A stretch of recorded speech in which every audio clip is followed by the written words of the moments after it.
You know, Democrats describe him as a threat to democracy, a madman who will plunge America into a dystopian nightmare. The media say he's a cross between, I don't know, Mussolini and Hitler, only worse. The Secret Service say he's not the sitting president, so he doesn't get a full security detail. And so, 9 weeks after Thomas Crooks fired a volley of shots at Donald Trump, one of which hit him in the ear, there's been a second attempt on his life. So that's 2 assassination attempts in just 9 weeks. While Kamala Harris is dodging interviews, Donald Trump, he's dodging bullets. And if you listen to MSNBC, well, it's all Donald Trump's fault. Do you expect to hear anything from the Trump campaign about toning down the rhetoric, toning down the violence, or would that be atypical of the former president?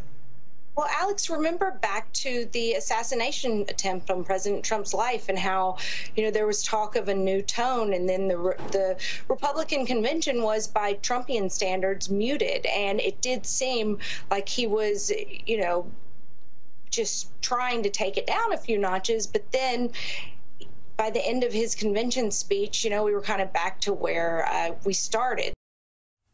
I remember when we used to joke that if Donald Trump cured cancer, he'd be criticised for putting oncologists out of work. These days, Donald Trump can't even get shot at without it being his fault, Caleb. It is insane. Well, actually, no, it's not insane. By American left standards, that's an entirely sane response. Normal. And it's exactly what we saw after, as you say, he got shot in the ear in Pennsylvania. I remember on CNN, one of the first things they were saying was that, he fell to the ground, Not that it was obvious that he'd been shot or anything.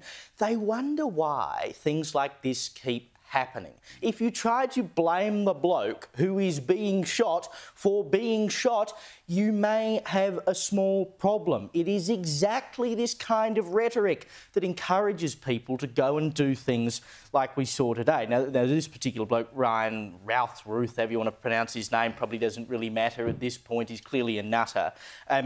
He was found before he was actually able to do any potential damage to Donald Trump, and thank God for that. But it raises the question, how on earth, once again, was someone able to get that close to the potential next president of the United States, former president of the United States? Trump was at his golf course at West Palm Beach in Florida. He was on the 5th hole. This bloke was stationed at the 6th hole. It was only because a member of the Secret Service saw the gun pointing out between some shrubs of a fence and fired a shot at him that this bloke then ran off. That's exactly how brave he was. But how was the whole place not scoped out until he was 1 hole before he got there? Well, the local sheriff says, well, he's not the president. Why would you expect there to be security? Well, you got to understand the golf course is surrounded by shrubbery. So when somebody gets into the shrubbery, they're pretty much out of sight. All right. And at this level that he is at right now, he's not the sitting president. If he was, we would have had this entire golf course around it. Well, because he's not, the security is limited to the areas that the Secret Service deems possible. So I would imagine that the next time he comes to the golf course, there'll probably be a little bit more people around the perimeter. Oh, that's good. Next time there'll be a bit more security.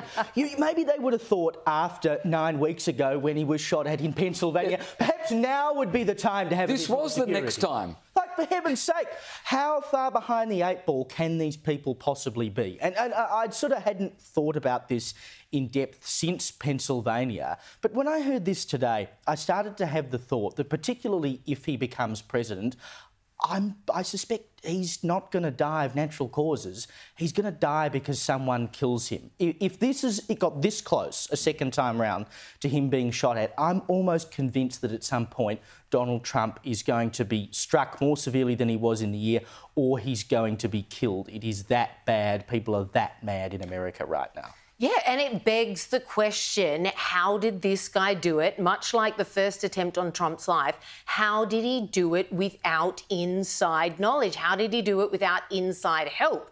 We now know that it was a last-minute decision for Trump to go to the golf course that day. So it's not like this guy could have availed himself and just thought, oh, well, got the inside scoop, Trump's going to be on the golf course.